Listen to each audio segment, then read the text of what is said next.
오케이, 여기 있다. 공유. 보이나? 잘 보입니다. 지금 내가 또 신박한 거. 노션을 쓰고 있는데 노션에 이 회의를 요약하는 기능이 있다. 오, 그래서 요거는 일단 회의를 요약할 거고, 끝내주는데. 네. 그다음에 요거는 SPH 들으면서 오늘이 아니라 이번 주 들으면서 그냥 짤막하게 정리한 내용인데, 좋습니다. 일단 내용 얘기를, 일단 SPH 그 첫 번째 PDF 아마 보내준 내용을 정리를 한 건디, 어디 보자. 일단 얘네 관점에 대한 얘기를 했었어. 음, 처음 강의에서는, 그러니까 어깨와 골반이 중요하다. 그러니까 뭐 어떻게 테크닉이 들어가는지에 대한 거보다는 이제 초반 그 뉴만 내용이지. 네. 뉴만 내용에서 뭐 그냥 선운동, 돌림운동, 그냥 우리가 흔히 아는 거에 대한 내용이 나왔었고, 내가 그냥 간단하게 정리한 거를 먼저 내 입장에서 얘기를 할게. 그러면은, 이거는 나는 사실 깊게 생각 안 했던 단어였거든? 음흠. 작용, 기능, 움직임이. 근데 여기서 말하는 거는 이제 작용이랑 기능이 이제 결합돼서 움직임이 만들어진다. 뭐 이런 내용이었고, 여기서 중요하게 생각하는 관점은 그거였던 것 같아. 관절 중심화 운동? 음. 그 관절 센트럴? 조심. 조인트 센트럴? 음. 결국 그 볼록 오목 법칙이랑 그 짝힘 관계가 잘 안 이루어지면은 결국 관절이 지 위치에서 그 구조적인 일을 하지 않기 때문에 고유 감각 통증이 발생한다라는 전제가 깔려 있고, 그 고유 감각 통증을 뭐 여기서 말하는 스캐펠빅 핸들링이라는 그 SPH 관점으로 뭐 이거는 도와줄 수 있지만 이거는 도와줄 수 없다라고 명확히 구분을 하더라고.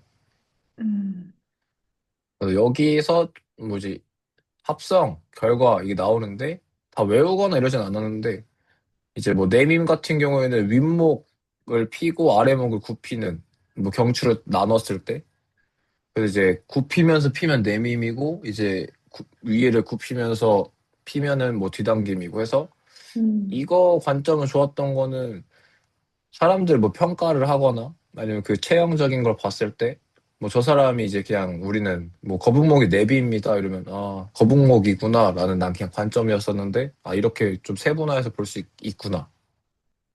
그래서 현장에서는 이제 윗목 아랫목을, 결국에는 이걸 알고 있는 거는 그 사람 평가할 때 조금 더 도움이 많이 되니까, 그거랑 이거는 아까랑 또 똑같은 얘기 메모를 했던 거고, 여기서는 이제 결국 관절 얘기는 자유도 얘기랑 똑같이 했던 것 같아. 결국 자유도 1도면은 이제 굽힘편 뭐 이런 거밖에 안 되니까 안정성이 높은 거고, 자유도 3도 뭐 어깨랑 고관절 같은 경우에는 운동성이 높은데 안정성이 떨어지고.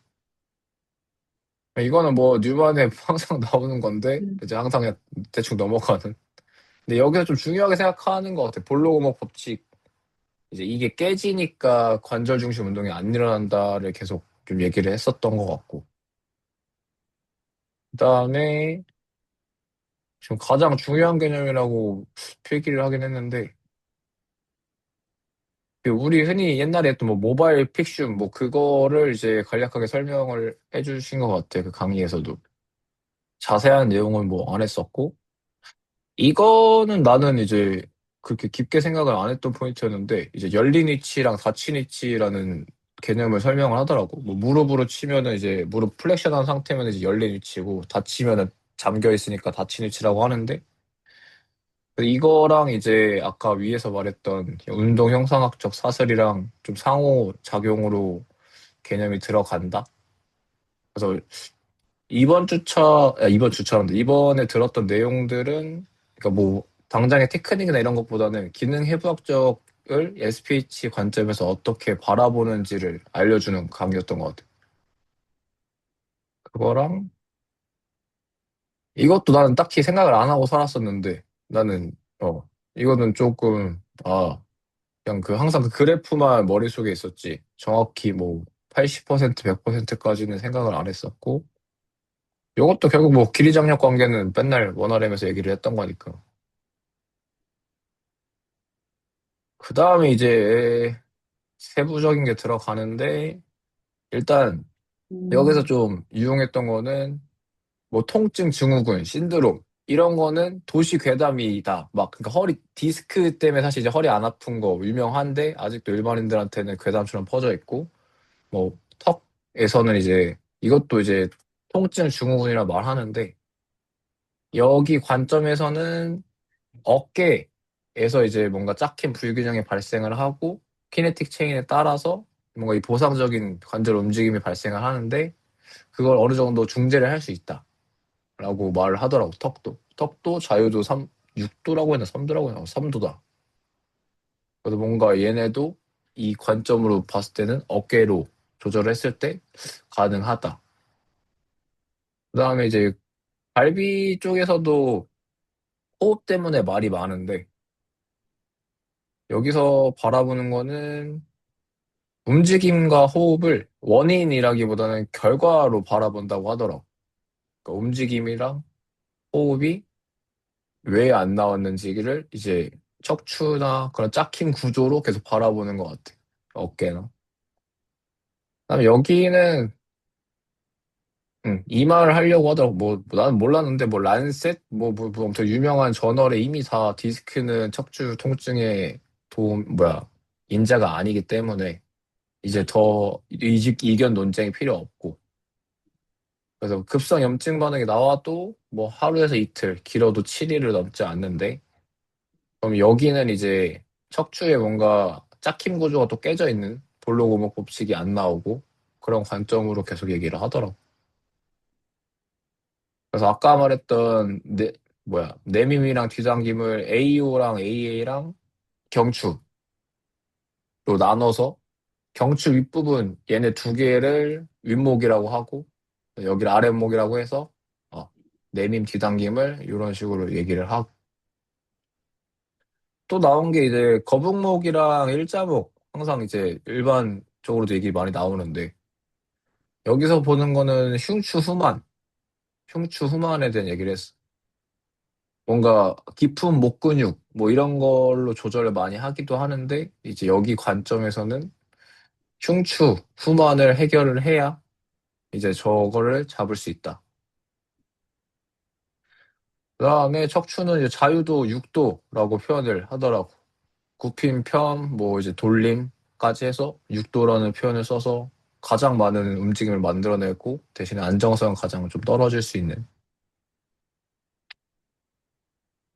해서 여기서 나온 거 이제 등뼈 이제 가동 범위가 어깨 상방 회전이 나오면 나올수록 증가하고 하방 회전이 나오면 감소하고 그다음에 뭐 골반 전방 경사가 나오면 증가하고 허리 쪽이 후방 경사 나오면 감소하고. 그래서 요거는 아직 정확한 얘네 뭐 테크닉이나 아니면 기술이나 그런 개념을 설명하지 않아서 그냥 뭐 이렇게 바라보고 있구나라고 생각을 했던 것 같아. 정확히 어떻게 키넥틱 체인이 이어져 있는지까지는 모르니까. 그다음에 여기서는 이제 그 흔히 코어 운동 근육 얘기를 한 것 같은데 뭐 주변에 자잘한 안정화 근육들이 엄청 많은데 이게 그 자유도 6도의 척추뼈를 과연 제한할 수 있는가라고 했을 때는 여기 관점에서는 아니었어. 그냥 무조건 근육만 뭔가 만든다기보다는 결국에는 아까랑 했던 얘기처럼 기능적인 움직임을 만들어야 되고 뭐 어깨랑 그 골반의 조절, SPH 관점에서의 그 조절로는 가능하다. 그냥 일반적인 국소적인 그냥 뭐 코어 활성화 근육 키고 요 정도로는 이제 완전한 해결을 할 수 없다라고 말씀을 하더라고. 그다음에 이제 굽힘편을 이렇게 나눴고 요것도 그냥 뭐 뉴만이나 아마 책들에 나와 있는 얘기 같은데 결국 여기서도 강조했던 거는 편향되지 않은 기능적인 움직임. 그래서 계속 이 강의 들으면서 궁금했던 거는 빨리 뭐 오프라인 참여를 하든 아니 끝에 강의에서 그래서 이제 그 SPH를 어떻게 쓰는지에 대한 걸 알아야 좀 전반적인 퍼즐이 맞춰질 것 같긴 해. 그다음에 여기서 중요하게 생각하는 게 아까 이제 어깨랑 골반 얘기했는데 골반 이제 기울임, 전방 경사, 후방 경사. 그거 매우 중요하다고 했고, 그다음에 룸바 펠빅 리듬 숙일 때 몇 같이 뭐 2대1 뭐 그 비율 얘기하고. 요거는 뭐 워낙 우리끼리 얘기 많이 했던, 난 이거는 생각 안 했었는데 우리 항상 안테 레트로 요것만 얘기했었잖아. 근데 이 기울임 각도 이제 얘기를 했었고, 이 기울임 각이랑 비틀림 각이랑 결과적으로는 이 끄덕임이랑 다 그냥 기본적인 기능 해부학적인 얘기만 하고, 결국 이 사람이 얘기했던 거는 SPH 관점에서 골반 핸들링이라고 하는 걸 시켰을 때 저 과도한 뭐 전념, 후념이나 비틀림 각도에 있는 사람들에게 도움을 줄 수 있다라고 말을 하더라고. 근데 이제 앞으로 스터디 하면서는 그걸 어떻게 도움을 줄 수 있는지를 아마 강의에서 풀어줄 것 같긴 해. 그래서 든 생각은 약간 그런 거였지. 우리가 항상 뭔가 고관절 이렇게 돌리고, 그 다음에 뭔가 뭐 전방 후방 경사 만들고, 뭐, 그 다음에 뭐 통합적인 움직임 만들고, 약간 그런 관점이었는데, 과연 이 사람이 제시하는 그 스카풀라랑 펠빅에서의 그 핸들링이라고 하는 그런 뭐 테크닉, 기초라고 하는 것과 과연 어떻게 그 키네틱 체인을 아니면 관절 중심화 운동을 시키는지를 알아오는 게 목표인 것 같아, 일단 나한테는. 그게 만약에 정말 잘 된다면 좀 좋은 관점이 하나 생기지 않을까?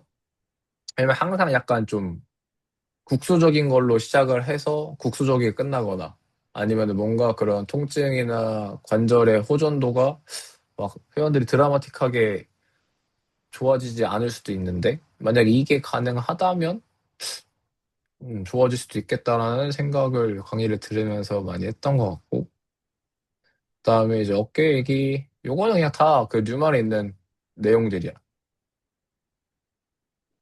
그래서 들으면서 좀 중요하게 생각했던 거는, 아, 이게 손상은 손상이다라고 명확히 구분해 주는 게 난 좋았거든. 이거는 안 된다. SPH 음, 치료도 안 된다. 재활이랑 교정이 필요하다. 뭐 오목 테두리 손상 같은. 그리고 뭐 그러니까 애초에 신드롬 얘기가 붙는 것들은 이제 비기능적인 관절 운동 때문에 나오는 거기 때문에 어깨랑 골반으로 뭐 조절을 할 수 있다라는 얘기를 하는 것 같고, 명확히 손상 같은 경우는 안 된다. 다른 재활이나 그런 게 필요하다 얘기하더라.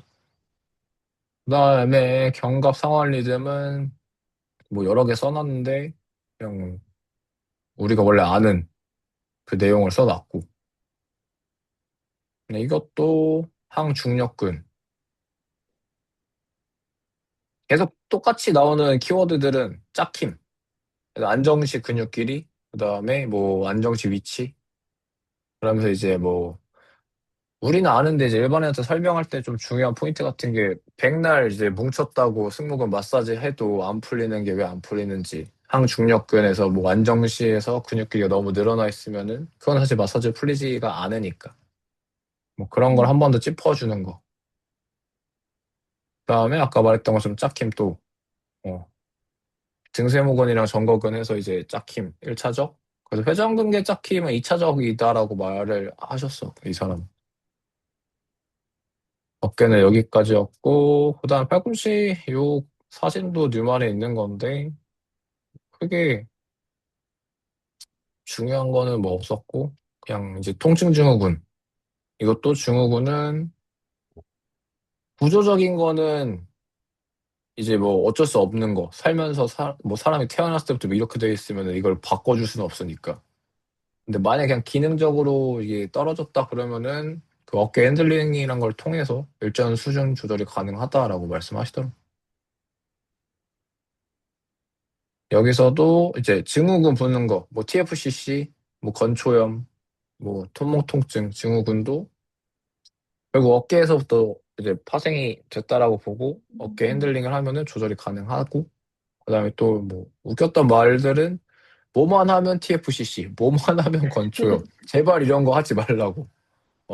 제발 뭐 환자 클라이언트들한테 겁주는 그런 단어 워딩을 하지 말자라고 약간 그런 식으로 얘기를 해서 그런 관점은 좋았던 것 같아. 그냥 뭐만 하면 사실 뭐 잘 모르니까 들으면서 느낀 거는 잘 모르니까 그런 어떻게 보면 진단, 처방, 뭐 관점을 얘기할 수도 있겠다. 라는 생각이 들더라고. 회원이 어디 아파요 이러면은 왜 아플까? 항상 뭐 그 고민을 많이 했었지. 명확한 뭔가 멘트를 못 준 적도 있었던 것 같은데, 그거는 좀 반성했던 부분인 것 같고. 그다음에 여기서 팔꿈치 뭐 밀기 잡힘 운동이 좀 중요한 포인트라고 얘기를 했었는데,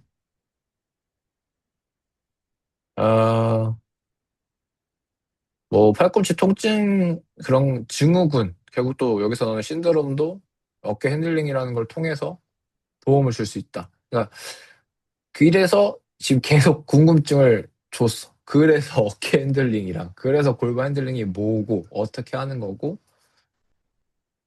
그거는 이제 강의를 좀 이 다음 주차를 더 빨리 더 땡길 수 있으면 더 빨리 듣고 일단은 한번 쭈르륵 좀 한 번에 빨리 듣고 너랑 빨리 공유를 하는 게 좋을 것 같아서 속도는 좀 올릴 것 같고 오프라인 클래스는 7월 26일인가? 그때 하는 게 있어서 빨리 신청을 했어.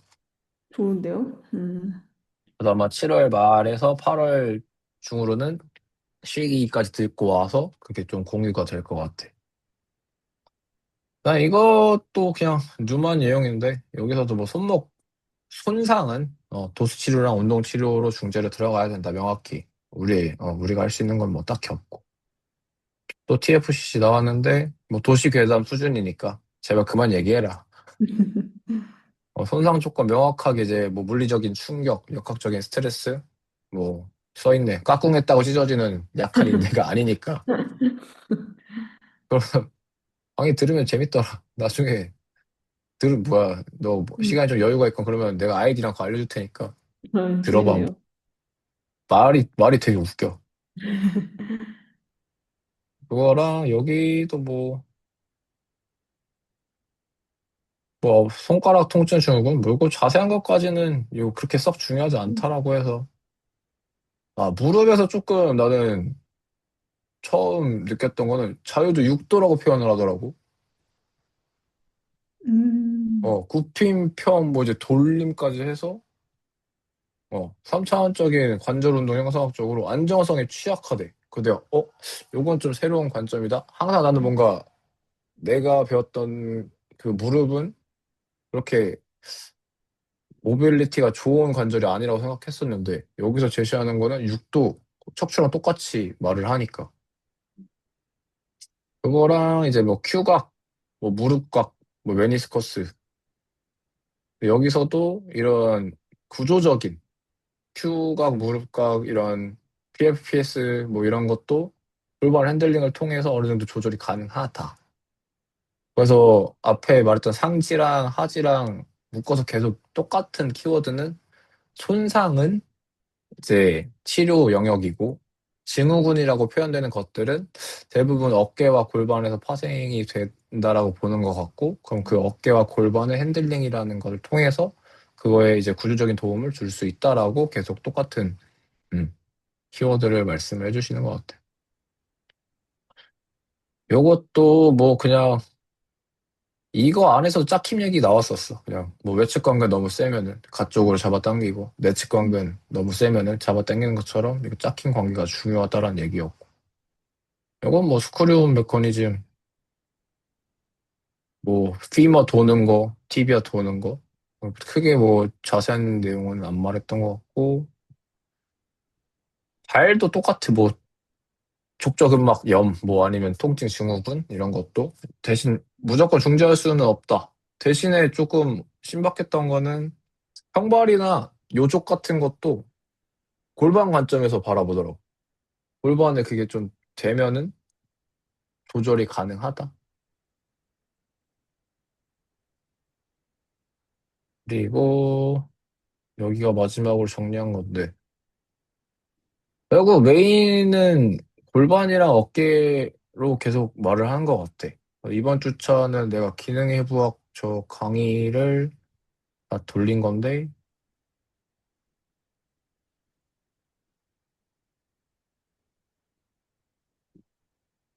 이 내용을 다 뭐 받아 적거나 이러진 않았고 아마 이 강의 자료는 보내줬으니까 나중에 봐도, 그래서 계속 그냥 중요 키워드는 이런 내용이었던 건데, 짝힘 얘기 나오고, 이건 아까,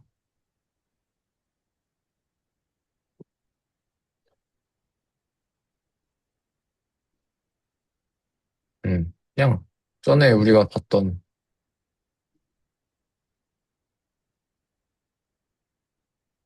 기본적인 거에 이제 SPH 관점에서는 이걸 어떻게 바라보냐. 음, 그거를 이제 그 처음 기능해부학 강의 때 얘기를 했던 거고, 이런 건 일부러 캡처를 안 했던 게 어차피 뭐 읽고 봐야 되는 것들이니까. 그래도 기능해부학적인 움직임을 얘기를 계속 하고, 이거랑 얘기했던 거고,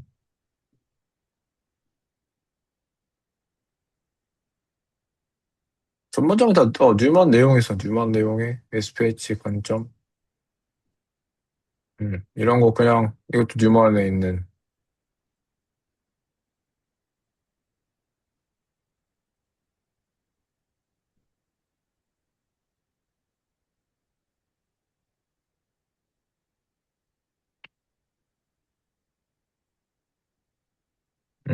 이번 강의 들으면서 한 거는 요 정도? 오케이. 음. 되게 아.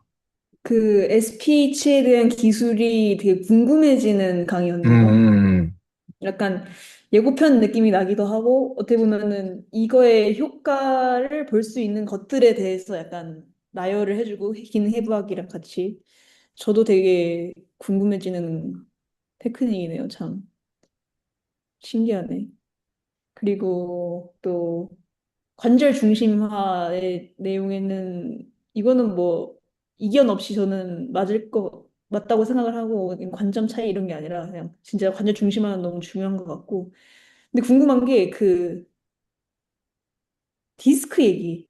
그러니까 디스크는 척추 통증이 아니다. 그러니까 제가 아는 거는 이 디스크가 아픈 게 아니라 디스크가 그 신경을 눌러서 아프다라는 게 우리 흔한 디스크의 통증에 대한 음, 이해잖아요. 근데 그지. 이거는 뭐 그런데 그 거기서 말하는 척추 통증이 뭘 얘기하는 건지 모르겠어요.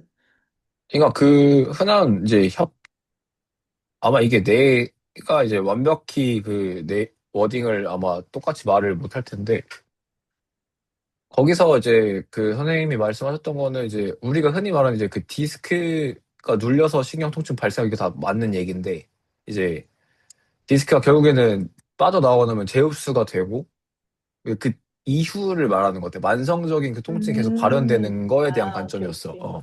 만성적인 맞아. 통증을 계속 그 디스크 눌림, 이걸로 바라보면은, 완전 이해했어. 그러니까 어, 우리가 흔히 막 어르신들이나 이런 분들이 음, 아니면 뭐 진짜 역도 선수들도 허리 많이 아프고 하니까 이제 음, 만성적인 허리 통증이 무조건 디스크라고 하는 것이 문제라는 거. 어, 그러니까 흔히 급성기 디스크인 사람들 당연히 있지만 그거에 그지, 그지. 대한 통증은 일주일이다. 일주에서 한 7주까지는 당연히 만성이 나타날 수 있는데, 그 이후에는 뭐 몇 년이 지났는데도 막 디스크라고 하고 왔을 때, 그거를 그냥 디스크 눌림이나 저림 음, 이게 아니라 구조적인 기능이 무너진 걸로 바라봐야 되지 않겠냐라는 관점이었던 것 맞다, 같아. 맞다, 맞다, 맞다. 맞아요. 그치. 그래서 그거를 뭐 펠빅이나 스캡 핸들링으로 약간 도움을 줄 수 있다. 결국에는 음, 이 허리 골반 리듬이 중요하니까 펠빅에 대한 움직임을 만들거나 뭐 어쨌든 이분들의 스킬로 그걸 만들어서 허리 가동 범위나 이런 통증 완화에 도움이 될 수 있다라는 걸 얘기한 거죠, 여기는. 음, 음. 좋은데요? 아, 궁금하다, 진짜. 그래서 이거를 들으면서 일단 1차적으로 좀 좀 정리가 됐던 거는, 이거를 명확히 알면은 이 안에서도 이 검사 방법이나 이런 그 뭐 검사 지가 따로 만든 게 있거든. 그럼 조금 확실히 좀 명료해지겠다? 항상 뭔가 이제 뭐 지금은 나한테 있는 지분이 엘도어가 크다 보니까 엘도어 관점으로 나는 이제 사람들을 보니까 음, 그나마 이제 골반 전방 경사 후방 경사 많이 보고, 그다음에 아무래도 척추를 좀 많이 바라볼 수밖에 없는데 여기서 이제 저 스케펠빅 뭐 관점이라는 게 좀 더해지면은 조금 많이 더 명료해지지 않을까? 좋습니다. 아주 그런 긍정적입니다. 생각. 아주 7월 26일이 아주 기다리네요. 그때까지는 이제 저 빨리 들어서 이제 가서 이제 배워오면 든든하지 않을까. 아니, 엄청 빨리 들으셨네요, 이거를. 근데 이 강의가 막 하나하나가 엄청 길지 않아. 아, 이거를 그래요? 아, 보여주면은. 그래서 이것도 괜찮았던 게, 충전기 좀 가져올게요. 어, 너 충전기 꽂아야겠다. 따라라따따.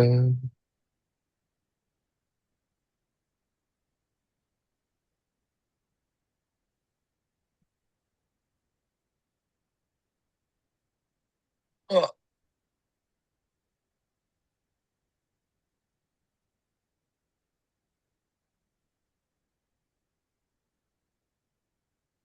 뭐야, 이건가? 사이트가 이렇게 되어 있고, 이건 포털, 강의실, SPH, 베이직. 얼마 안 돼. 아, 그냥 포인트만 딱딱딱딱딱. 그래서 더 좋았던 것 같아. 막 옛날에 막 강의 진짜 결제 많이 했잖아. 근데 제일 안타까웠던 강의가 사실 난 규민 센스 강의였어. 정말 음, 좋으신 분의 정말 좋은 강의인데 아직 내가 그 들으면 안 될 레벨의 뭔가 그 지적 허영심만 많았던 시절에 이제 결제를 했어가지고 거의 진짜 꾸역꾸역 들었는데 물론 도움도 많이 됐는데 여기는 그래도 막 그 정도는 아니. 여기 강의는 좀 난 괜찮다고 느낀 게 막 이런 과제랑 시험처럼 이렇게 문제를 만들어 놔서 복습하기는 좋은 것 같아. 오, 야무지시다, 여기. 여기는 확실히 오케이. 그래서 향후 한 몇 년 앞으로는 그냥 한국에서 있으면서 좀 나는 이제 이쪽 레이블을 좀 계속 따라가야겠다는 생각을 했어. 이번에 CPT 따면서도 여기 강의 도움 많이 받았고. 맞습니다. 이제 여기서도 SPH 핸들링 뭐 이런 거를 또 직접 한번 경험해보고 나면은 이제 더 이제 선배만의 관점도 더 이제 만약에 엘도아랑도 이게 결합이 되고 저는 근데 이 관절 중심화는 엘도아하고도 굉장히 맥락이 깊다고 생각을 하거든요. 결국에는 정말 관절을 사랑하잖아, 엘도아는. 맞아. 그래서 그거에 있어서는 어떻게 보면은 선배가 이거랑 그거랑 좀 잘 엮여가지고 좋은 테크닉 그리고 이제 회원한테 줄 수 있는 것들이 많아질 것 같다는 생각이 듭니다. 제가 공유할까요? 오케이, 오케이. 이거는 내가 먼저 내 걸 중지할게. 네. 오케이. 내 건 공유 중지됐고.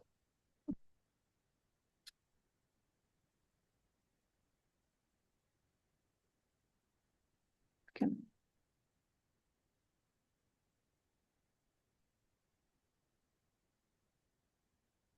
이 컴퓨터의 화면과 오디오를 기록하려고 합니다.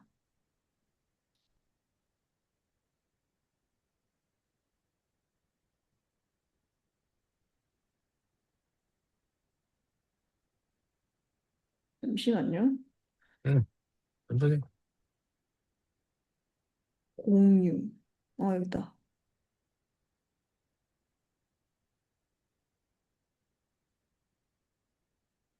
보이시나요? 응, 응.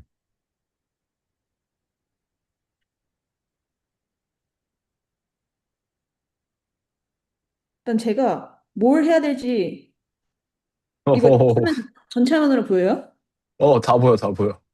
그러니까 제가 이거 뭘 해야 되지? 고민을 하다가 뭐 뉴만을 봐야 되나 생각을 하다가 뭐 뉴만 어, 전체를 뭐 이렇게 읽고 이렇게 하는 거는 뭐 해도 뭐 딱히 우리끼리 스터디에서 딱히 도움이 안 될 것 같기도 하고 근데 음, 일단 우리 기능 해부학을 하기로 했으니까 뭔가 우리가 보면서 뭐 컨벡스 컨케이브 뭔지 알겠어. 이제 굴림과 뭐 뭐의 컨벡스가 움직일 때는 이제 뭐가 같고 뭐 이런 것들을 머릿속에 있어도 이게 근데 왜 이거 뭐 어쩌라고 뭐 맞아, 이렇게 움직이면 맞아. 되는 거잖아라고 생각을 할 수 있는데 뭔가 그런 것들을 우리 실생활에서 써먹을 수 있게끔 조금 같이 공부를 하면은 기억이 오래 남지 않을까 싶어서 그냥 여러 케이스 이렇게 보다 보니까 저도 모르게 약간 아이디어들이 좀 나오더라고요. 그래서 음, 한번 그래서 흔히 우리 수업하거나 저는 또 이제 선수들이랑 할 때 선생님이랑 운동할 때는 여기 뭐 어깨나 뭐 어깨가 안 좋은 환자다 이러면은 아 아프지 않다. 근데 혼자 이거 내가 준 거 하면 아프다. 그거에 대해서 많이 생각을 해봤어요. 뭐가 다른지.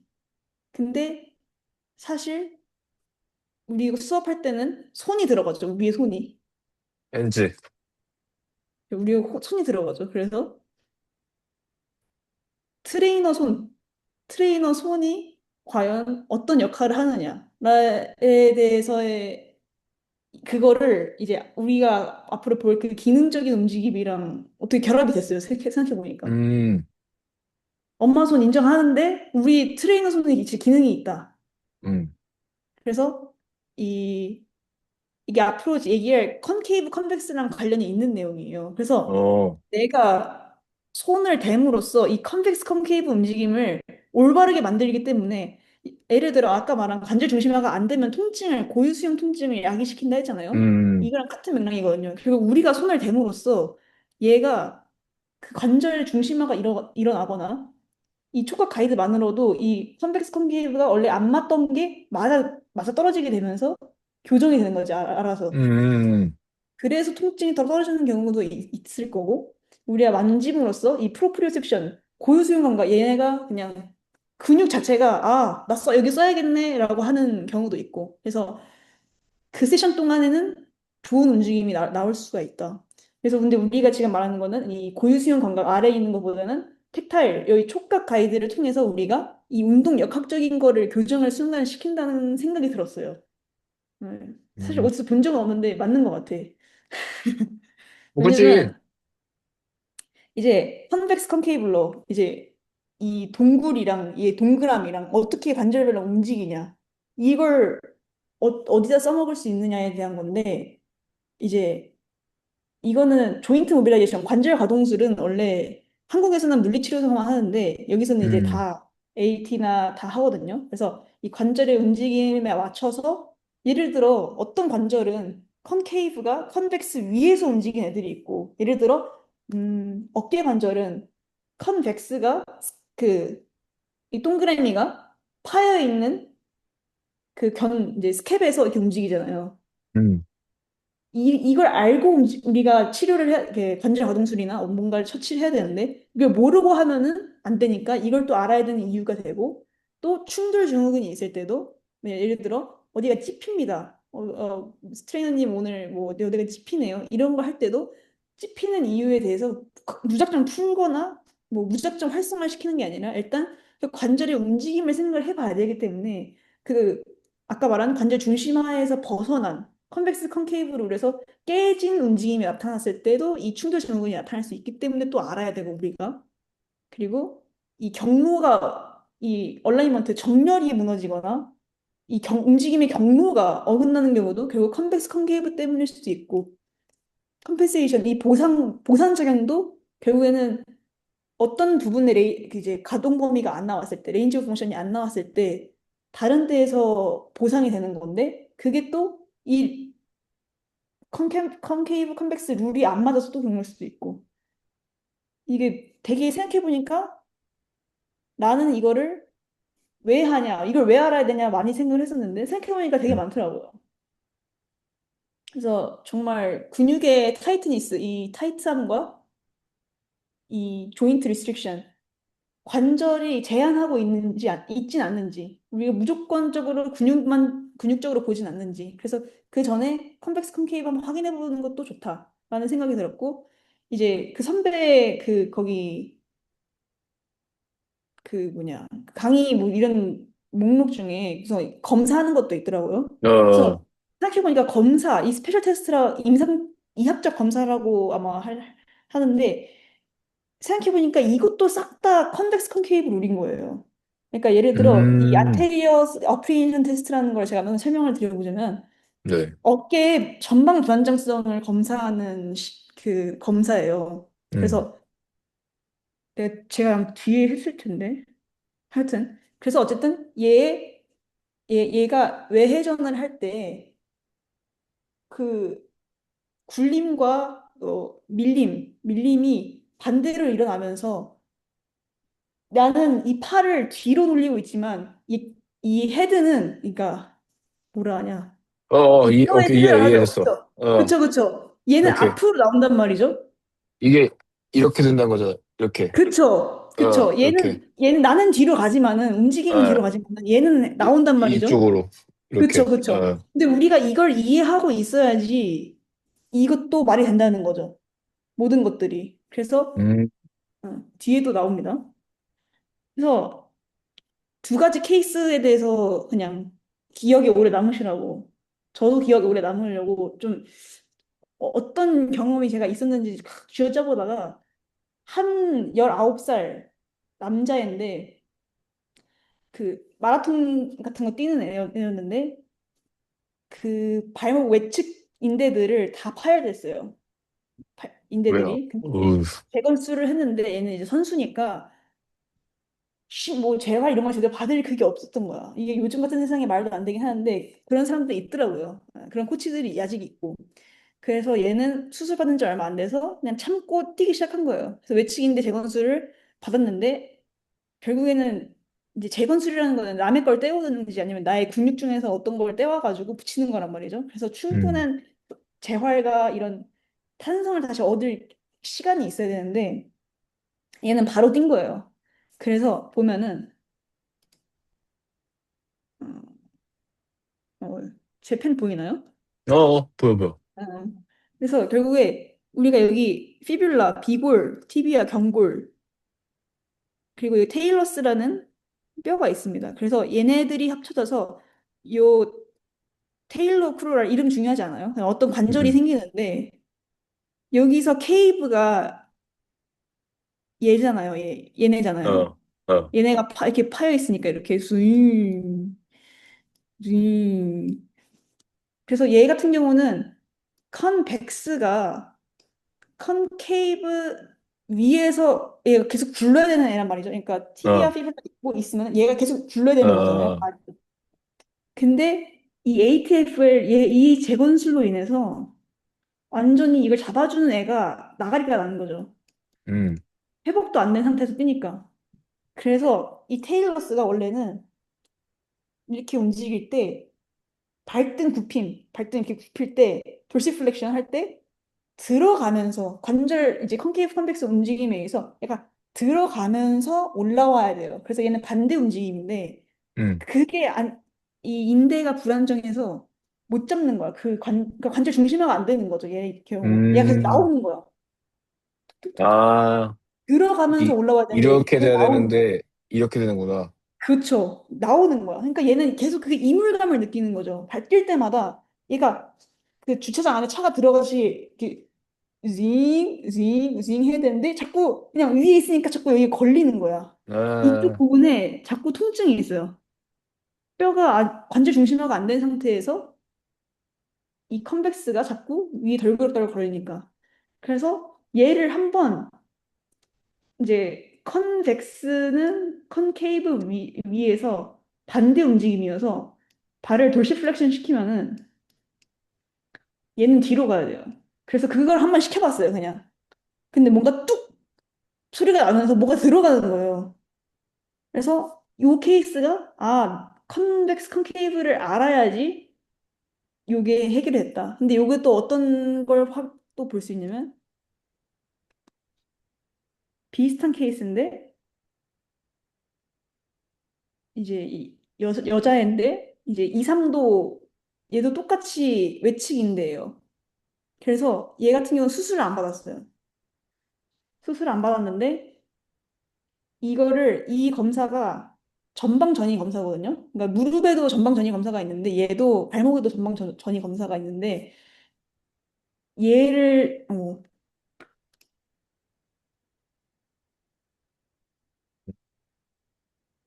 쭉 끌어당김으로써 만약에 얘가 나와지면은 아, 외측에 있는 임대가 헐거워져서 얘가 앞으로 나오는구나 하는 테스트인데 이 테스트를 하진 않았는데 얘가 그냥 다리를 꼬거나 이럴 때 그냥 뒤꿈치를 그냥 바닥에 꾹 누른 거야, 그냥. 뒤꿈치를 그냥 이렇게 어디 앉아 있거나 이럴 때 그냥 발 그냥 다리 떨잖아요. 그럴 때마다 그냥 이 뒤꿈치를 자꾸 땅에 찍은 거예요. 근데 이 땅에 습관적으로. 찍음으로써 반작용으로 얘가 올라올 거 아니에요. 그러니까 어. 이 테스트랑 똑같은 증상이 나타나는 거죠. 그냥 이게 나와. 발이 자꾸. 그러니까 얘는 지도 모르게 그냥 이렇게 했는데 꾹꾹 누르고 했는데 이 테일러스가 또 앞으로 나오는 거예요. 그러면서 스쿼트가 안 나와. 음. 왜냐면 얘가 나옴으로써 돌시플렉션이 안 나와져서 쪼그려 앉는 자세가 안 나오게 되는 거죠. 그래서 이런 식의 테일러스가 원래 더 뒤에가 있어야 되는데 살짝 이렇게 이런 식으로 튀어나오는 형태가 되는 거죠. 뒤꿈치 그래서 계속 이러고 있으니까 계속 모르겠대요, 지도. 근데 이제 계속 뭐 습관. 눌러본 거야. 뭔가 밀리는 느낌이 나니까. 그래서 그러면 또 여기가 튀어나오면서 어떤 증상이 있었냐면은 거슬리는 것도 있지만은 신경이 눌려요. 아, 신경이 눌리고 또 거기 힘줄들도 여러 개 있는데 이제 발등을 펴는 이런 근육들이 있는데 거기도 문제가 생기고 근데 이 얘 같은 경우도 제가 이러면 안 되지만 억지로 넣었어요. 나아졌어요. 그러니까 이런 게 아 우리 이런 내가 나도 모르게 컨케이브 컨벡스에 대해서 난 사실 이해하고 있지 않았지만은 이걸 통해서 도움이 됐구나라는 거를 조금 이번에 공부하면서 좀 다시 한번 깨달은 컨벡스 컨케이브가 마냥 귀찮은 애들은 아니구나. 음, 필요하긴 하구나. 우리가 이런 거를 알고 있긴 해야 되는구나라는 거를 좀 느끼게 된 그거였습니다. 맞네. 정확하다. 그리고 힙 그래, 임피저먼트. 그래, 그래, 저런 것들. 우리가 많이 음. 썼던. 힙 임피저먼트. 주로 제가 또 릴스 보니까 뭐 엄청 많이 나와요. 아, 뭐 코치님 버건절 찝힙니다. 자, 이렇게 해보세요. 이러면서 나오는 게 뭐 이상근 스트레칭, 둔부 스트레칭. 그래서 피겨 4 해가지고 이렇게 하는 거. 고관절 두핀근 스트레칭. 내전근 활성화 해야 된다. 왜냐면 얘도 동적 안정자기 때문에. 너무 다 맞는 말이죠. 너무 다 맞는 말입니다. 이제 주둔근, 협력근, 고관절에 있는 것들 다 이완시키고 운동 조정하는 거 훌륭한데 일단 이 컨벡스 컨케이브 움직임을 한번 보기나 해보자.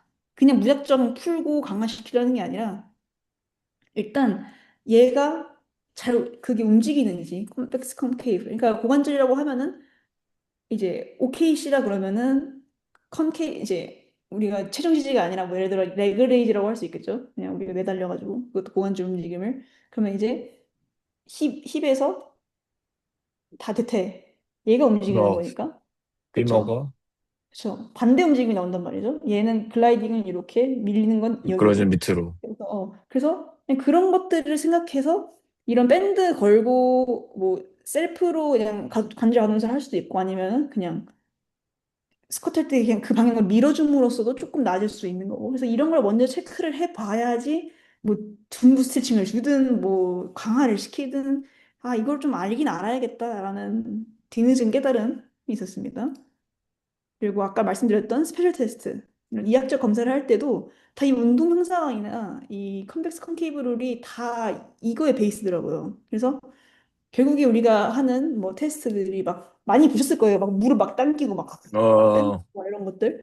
이런 것들이 결국에는 관절면에서 나타나는 로렌 글라이드를 우리가 일부러 유도를 했을 때 어떤 조직, 이런 소프트 티슈, 임대, 관절낭, 연골이 스트레스 받는가를 이해를 하면은 메커니즘이 좀 쉬워지더라고요. 저는 이게 메커니즘 외우는 것들이 좀 스트레스 테스트를 재미없어 했던 이유가 좀 이런 것들이 있었는데 이걸 알고 나면은 조금 그냥 적용을 해서 꼭 내가 스플 테스트를 외우지 않더라도 아 무릎 움직임에는 로렌 글라이드가 이렇게 움직이니까 이렇게 하면 되겠네 이런 식으로 그래서 아까 음, 말씀드렸던 똑같은 게 안테리어 어프레이션 테스트 이게 어프리엔션이 약간 깜짝 놀라면서 약간 저항하는 거거든요 그래서 전방 불안정성 음, 검사를 쓰는 이유가 숄더 이하를 시켰을 때 얘가 갑자기 제가 이렇게 확 시켰는데 불안해해 환자가 이러면 양성인 테스트예요 그러면 아, 내 전방 불안정성이 있다.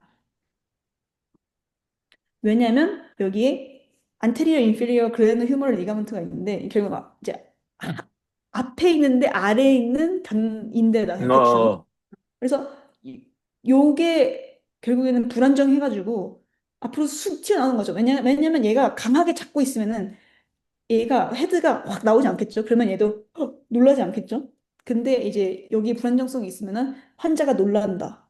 그 어플리션 테스트 양성이다. 근데 여기서 또 하나 적용할 수 있는 게 그러면 우리 클리니션 뭐 트레이너가 직접 한번 잡아주고 있는 거예요. 그 상태로 잡아주고 있으면은 내가 이 운동 형상 컨벡스 콘케이브를 의해서 원래대로 움직이겠죠.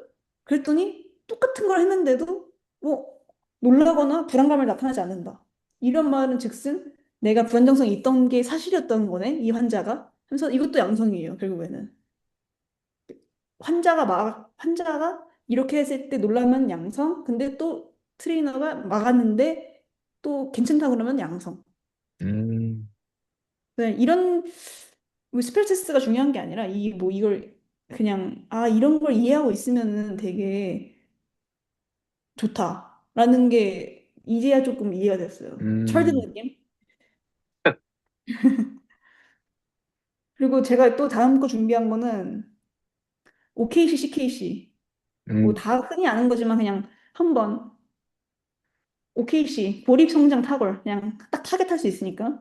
그리고 주로 이제 어깨나 고관절은 OKC에서는 다 컨벡스, 헤드가 여기 소켓 안에서 움직이는 거.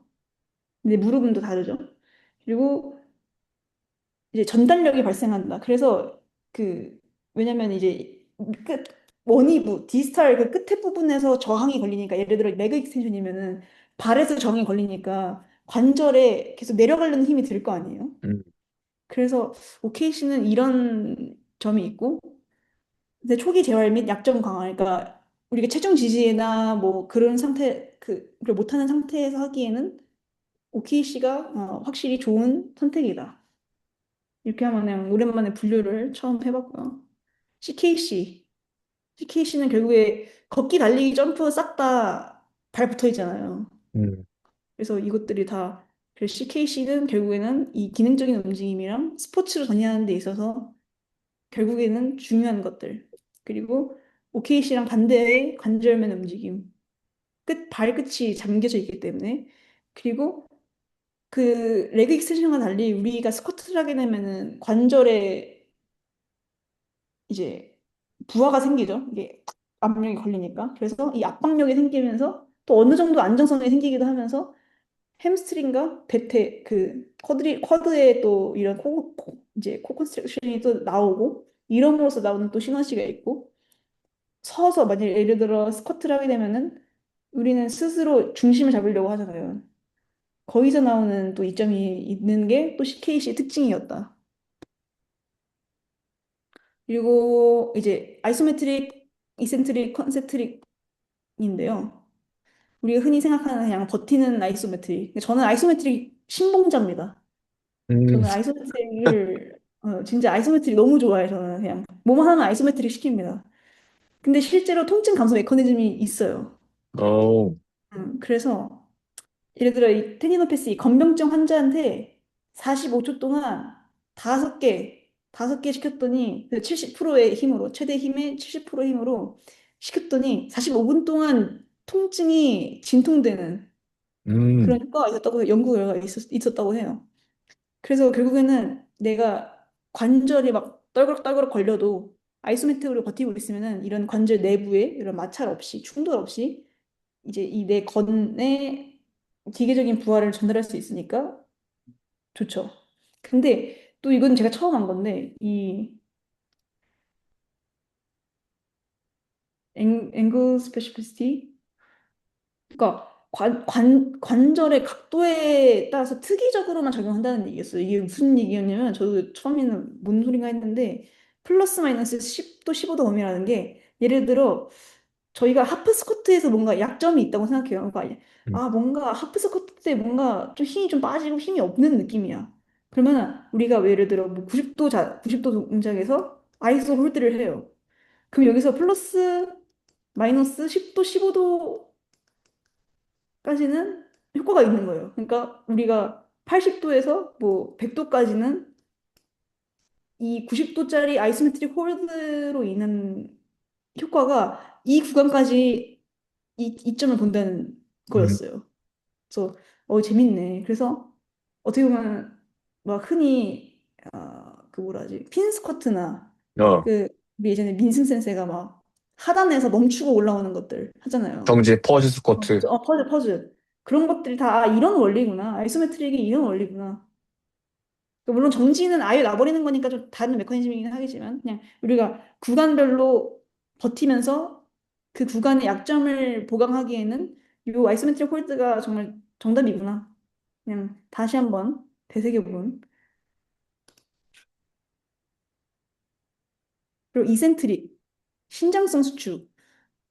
얘는 이제 뭐 AT 관점으로 봤을 때, 그리고 아니면 또 PT에도 분명히 이런 건병증인, 솔직히 사회인들한테 너무 많잖아요.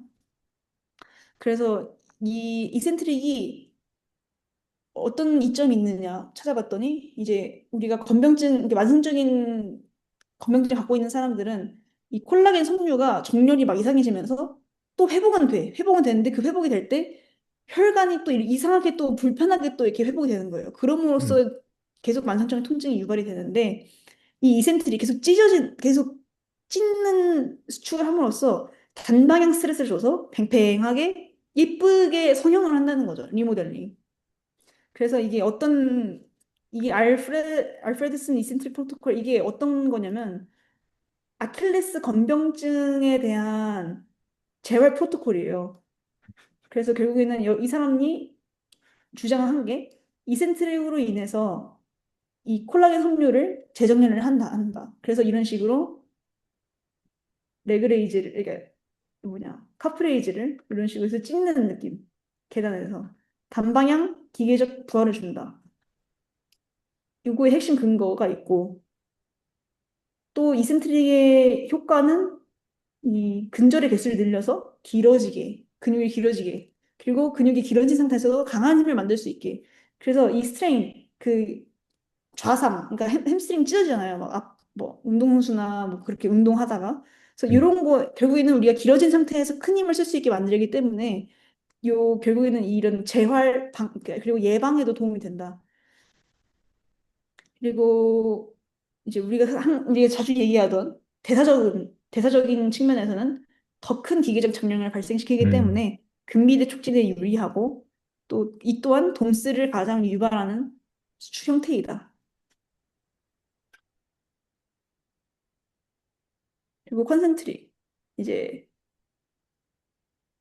이제 우리가 근육을 딱 운동하려고 하는 초심자분들은 근비대보다 근신경계가 먼저 학습이 되잖아요. 더 빨리. 그래서 그걸 동원시키기에는 컨센트릭이 발달에 도움이 된다. 특정 근육을 수축하는 것을 인지하기 위해서는 우리가 찢는 것보다는 먼저 이렇게 한번 울룩 블룩 한번 해보는 게 더 이제 인지하기가 쉽잖아요. 그래서 요런 게 또 컨센트릭의 이점으로 또 쓸 수 있겠구나. 그리고 가속할 때 컨센트릭 쓰고 회복 관점으로서는 이 중추신경계의 피로도가 비교적 낮은 게 컨센트릭이고. 그래서 결국에는 우리가 재활 처음 시작할 때 예를 들어 요 요것도 재활은 좋지만 재활 초기 단계부터 갑자기 찢을 수는 없잖아요. 음. 그래서 이제 안전하게 다시 이 힘을 회복시키기에는 예를 들어 뭐 예를 들어 어깨가 약간 통증이 있으시다. 물론 뭐 우리가 회전근개 갑자기 찢어진 사람을 볼 수는 없잖아요. 그래서 만약에 어깨가 불편하시는 회원님 왔을 때 일단은 컨센트릭이나 아이소메트릭으로 시작을 하는 거죠.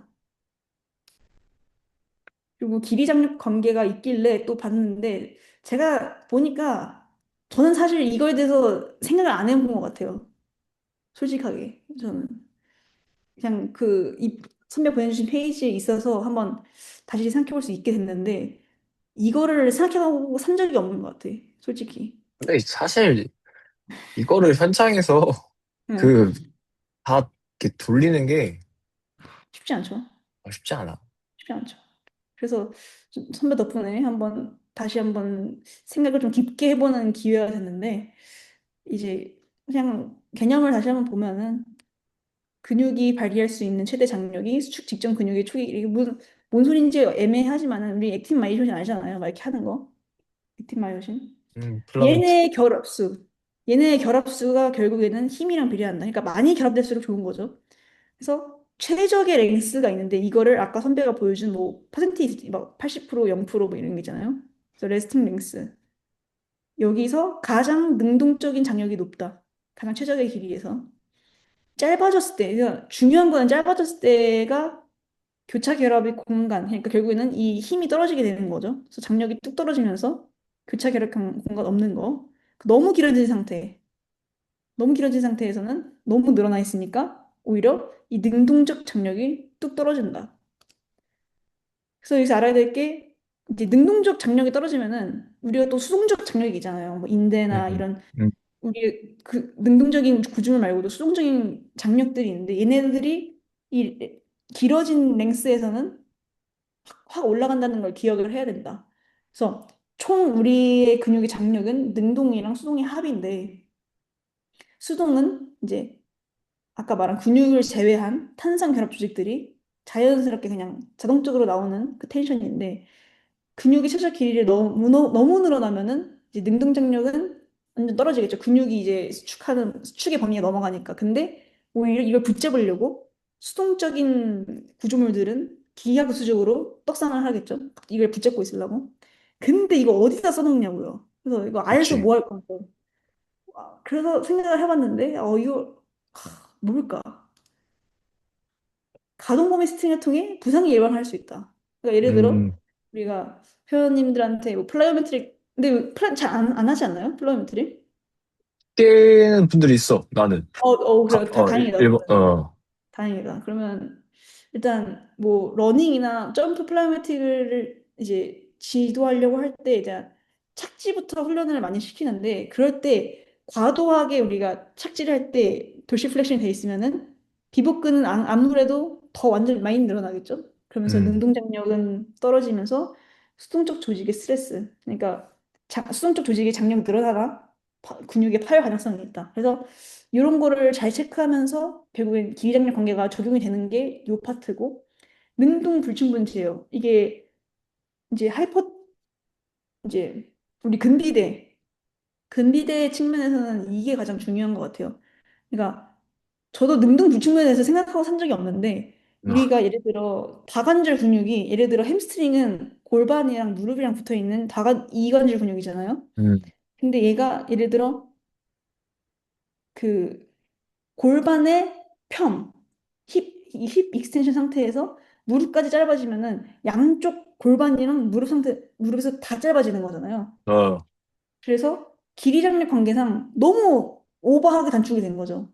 그래서 결국에는 아까 얘기한 이 shortened length, 교차 결합 공간이 없어짐으로써 장력이 없어진다. 그럼으로써 우리는 이점을 얻을 수 없다. 이 운동에 있어서. 그래서 이거를 생각을 해서 이제 예를 들어 레그 플렉션, 리플렉션 이제 햄스트링 운동을 할 때는 어느 정도 힙에서는 굽힘을 나온 상태에서 그 근위부에서는 살짝 골반부에서는 햄스트링의 텐션을 살짝 낮춰주고 무릎 굽힘에만 좀 집중을 해서 텐션을 유지할 수 있게끔 이게 아까 그 선배 보내준 PDF에도 어, 있더라고요. 그 어, 사진이. 능동불충분, 그쵸, 수동불충분. 그쵸. 그리고 우리가 참 좋아하는 인클라인 덤벨 컬. 이제 이두의 장두 긴 롱헤드의 가장 좋은 운동이라고 알려져 있죠. 그래서 길이 장력 관계랑 얘를 또 생각해보니까 또 맥락상 맞더라고요. 그러니까 결국 인클라인 덤벨컬이 우리가 어깨 신전을 통해서 최대 신전 각도를 만드는 을 통해 우리가 이제 이센트릭 컨트랙션으로 우리가 이제 근비대에 큰 이점을 가질 수 있기 때문에 하는 경우가 많은데 이것도 맞지만 능동적 불충분 제어에도 약간 어느 정도 맥락이 맞더라고요. 음, 그러니까 이게 찢는 것이 결국에는 이제 주관절 말고도 우리 팔꿈치 관절 말고도 이제 견관절의 각도에 따라서도 이두가 달라지는데 여기 근육들이 여러 개 있으니까 일반적인 바이세ፕ스 컬 하면은 우리가 약간 어깨까지 약간 플렉션 나오잖아요. 약간 어, 우리 이 정도로는 안 하지만은 살짝씩 보상이 일어나잖아요. 그때 이제 이두가 어깨와 팔꿈치 양쪽에서 동시에 짧아진다. 예를 들어 아까 같이 살짝 올라오면서 하면은 아, 액틴 플렉션, 마요신이 플렉션. 그쵸 그쵸 과도하게 겹쳐서 예를 들어 뭐 프리처 컬이나 아니면 이제 일반적인 그냥 반동을 써도 액틴 마요신이 과도하게 겹치는 거죠. 경관절에서 굽힘 나오고 팔꿈치에서 굽힘 나오니까 과도하게 겹쳐서 능동불충분에 쉽게 도달할 수 있는 상태가 된다는 거였어요. 그래서 결국에는 이 인클라인을 통해서 우리가 여기 있는 어깨 텐션을 늘리는 거죠. 신전으로, 어깨 신전으로. 그럼으로써 이 이두 신전 각도가 최적 길이 혹은 그 이상으로 세팅이 된 상태에서 운동을 하니까 장력이 확보되는 거죠. 그래서 이 늘어난 상태에서 추를 시작하면서 오히려 우리가 그 이두 자체의 그런 액티브 능동 장력뿐만 아니라 수동적 장력까지 더해져서 근비대에 아주 맛있게 된다. 이거를 이제 우리가 좋아하는 인클라인 덤벨컬의 길이 장력 관계를 적용할 수 있었다. 입니다. 이게 마지막 페이지인데 사실 저는 아 장력은 또 왜 중요하더라. 또 이렇게 하다 보니까 또 웃겨져 그냥. 맞아. 계속. 아니 근데 장력이 왜 필요한 거지? 약간 뭔가 정립이 확실히 안 돼 있으니까 맞아. 이게 뭐 그래 기계 장력 알겠어. 그래 장력이 있어야 되는구나. 근데 장력이 있으면 뭐가 좋은데? 약간 뭐 이렇게 되는 것 같아요. 그래서 또 감사하게 또 이제 알아볼 수 있게 됐어요. 그래서 이게 뭐 왜 뭔 상관인데 왜 내가 이렇게 하면 뭐 알 바냐고 하니까 이제 능동적 불충분에 가까워지는 그 결과는 결국에 근비대 관점에서 효율성이 떨어진다. 결국에는. 그리고 근비대의 원인, 근비대를 할 수 있는 트리거는 무엇이냐? 기계적 장력이다. 결국에. 그래서 우리는 기계적 장력을 위해 운동을 하는 건데, 근데 또 기계적 장력이 왜 중요하냐 또 이렇게 꼬리를 물더라고요. 그래서 음, 이때 엠토르가 드디어 나왔어. 음. 야, 오랜만이네. 저는 사실 그때 듣고 한 번도 본 적이 없고 찾아본 적도 없는 아이인데, 나도 그냥 엠토르가 드디어 나왔어. 정말 재밌게 됐어요. 야, 이런 얘기가 이렇게 나왔구나라는 걸 오랜만에 알게 된. 그래서 아, 결국 우리가 이빨에 신경을 써서 뭐 신전을 시켜서 장력을 이제 능동적 불충분에서 벗어나서 우리가 효율적인 기계적 장력을 만들게 되면은 이 근육 세포가 얘 장력을 받아 물리적 힘을 받아서 팽팽해질 때 이 세포 근육 세포 안에 있는 신호 전달 경로 엠토르 복합체라는 게 활성화가 되면서 단백질 합성이 일어난다. 이래서 엠토르 복합체가 나왔구나. 결국에는 나는 엠토르 복합체를 활성화하기 위해서 얘를 팽팽하게 만드는 거였다. 팽팽 엠토르, 팽팽 엠토르. 그래서 근데 너무 짧아져서 내가 팽팽하게 못 만들면은 능동적 불충분이 일어나고 능동적 장력이 급감한다. 이러면 나 m토를 자극하지 못한다. 충분히. 그러면은 단백질 합성이 일어나지 않는다. 그래서 팽팽 m토르 단백질 합성. 약간 이렇게 약간 정립을 다시 하게 된 기회가 됐습니다. 그래서 또 궁금해져서 그냥 m토르 뭐 이런 거 궁금해서 조금 이게 더 알 바는 아니긴 한데 그냥 근섬유막에 우리가 이제 물리적 스트레스를 감지하는 이제 코스타메어랑 포컬 어디전 키나즈라 같은 기계 이름 중요하지 않겠죠? 그래서 기계 수용체가 있는데 이 근섬유막에 그래서 이 근육이 우리가 충분히 장력을 받으면 근육이 늘어나면서 이 영어 이름들의 구조물들이 잡아당겨지면서 이 엠토르 C1의 경로가 활성화되는 거다. 자세하게 깊게 들어가면은 결국에는 팽팽 엠토르 팽팽 엠토르에서 좀 더 깊게 들어가면 늘어날 때 엠토르 C1 경로 활성화. 그래서 이미 짧아진 능동 불충분 상태는 내가 뭐 어떤 이미 짧아졌는데 어떤 힘을 줘도 결국에는 얘는 잡아당겨지면서 활성화되는 것이 엠토르 C1 경로이기 때문에 이름 다 중요하지 않지만 어쨌든 이런 기계 수용체는 결국에 늘어남으로써 자극을 받기 때문에 내가 짧아진 상태에서 아무리 무겁게 들어도 자극을 하기 어렵다. 이게 근비대 측면에서 이런 능동적 불충분으로 인해서 효율성이 떨어질 수밖에 없다라는 것이 저의 새로운 학습이었습니다. 이게, 이게 현장이랍니다. 운동 측면에서 뭐가 방금 떠올랐냐면, 그, 드랍 세트를 하는데, 항상 이센트릭은 무조건 챙기라라고 했던 기억이 있거든?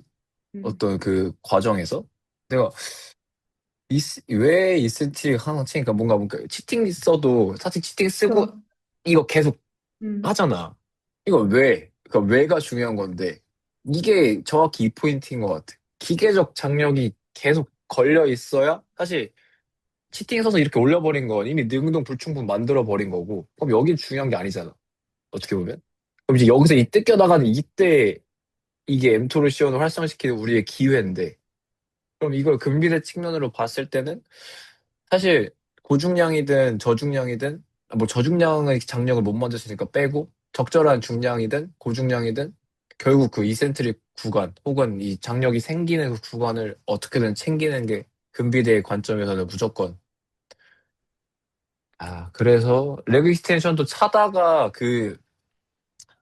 갑자기 이게 정립이 오네. 그 전에 아마 민생 센세가 무슨 이렇게 막 그 무슨 이렇게 계급도처럼 생긴 거 가지고 아마 옛날에 뭐 설명했는데 나 그때 못 들었거든.